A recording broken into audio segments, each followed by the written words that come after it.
بسم اللہ الرحمن الرحیم۔ Lesson number 12۔ قرآن پاک میں ایک نبی کے بارے میں آیا کہ انہوں نے لوگوں تک اللہ کا پیغام 950 سال تک پہنچایا۔ ان نبی کا کیا نام تھا؟ ان کا نام ہے حضرت نوح علیہ السلام۔ قرآن پاک میں ایک نبی کے بارے میں بتایا گیا جن سے ان کے بھائی بہت حسد کرتے تھے، انہیں لائک نہیں کرتے تھے۔ ان نبی کا کیا نام ہے؟ حضرت یوسف علیہ السلام۔ اسی طرح قرآن پاک کی ایک سورت ہے، اسے کہتے ہیں ام الکتاب۔ یہ کون سی سورت ہے؟ اس کا نام ہے سورہ فاتحہ۔ قرآن پاک اللہ پاک نے آسمانوں سے بھیجا، اسے کہتے ہیں وحی آنا۔ تو قرآن پاک کی آخری آیات کنہوں نے لکھی تھیں؟ کاتب وحی کون تھے؟ وحی کو لکھنے والے، ان آیات کو لکھنے والے کون تھے؟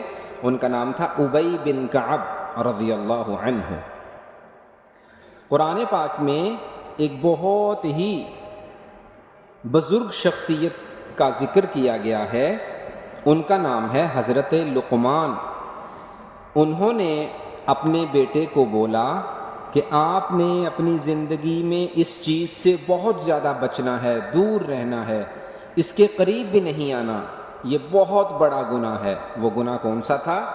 وہ ہے شرک، یعنی اللہ کے علاوہ کسی اور کو سجدہ کرنا، کسی قبر کو سجدہ کرنا، کسی بت کو سجدہ کرنا، اپنے والد کو سجدہ کرنا، اپنی والدہ کو سجدہ کرنا، کسی کے قدموں میں سر رکھنا، یہ سب چیزیں سخت گناہ میں شامل ہیں، اللہ کی نافرمانی میں شامل ہیں۔ اسی طرح دعائیں مانگنا تو صرف اللہ سے، اور ہاتھ اٹھا کے مانگنا، اللہ سے کسی اور سے مانگنے کی ضرورت نہیں ہے۔ اللہ کے خزانوں میں ہر چیز موجود ہے، اسی لیے ایک مسلمان ہمیشہ دعا کرتا ہے تو اللہ سے، سجدہ کرتا ہے تو اللہ کو۔ آج ہم تھوڑا سا چوتھا کلمہ بھی پڑھیں گے، لا الہ الا اللہ وحدہ لا شریک لہ لہ الملک۔ تجوید میں آج ہم سیکھیں گے لیٹر صاد۔ صاد زبر صا ہوتا ہے، سین زبر سا، ہم دونوں کو پڑھتے ہیں سا، تو یہ ہوتا ہے صا۔ اسی طرح ہم اس کو پڑھتے ہیں صابرون، موٹا کر کے پڑھیں گے تو آپ نے صاد کی مشق اچھے سے کرنی ہے۔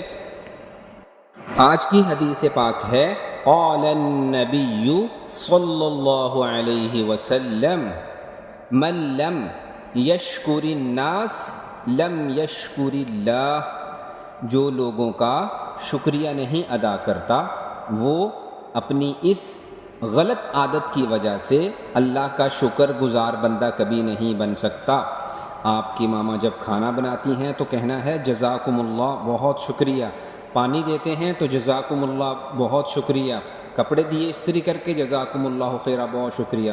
بیگ ریڈی کر کے دیا جزاکم اللہ خیرہ، بہت شکریہ۔ کوئی کھانے پینے کی چیز دی جزاکم اللہ خیرہ، بہت شکریہ۔ اسی طرح سے پڑھا دیا، لیسن دے دیا، تو آپ نے یہ الفاظ بولتے رہنا ہے۔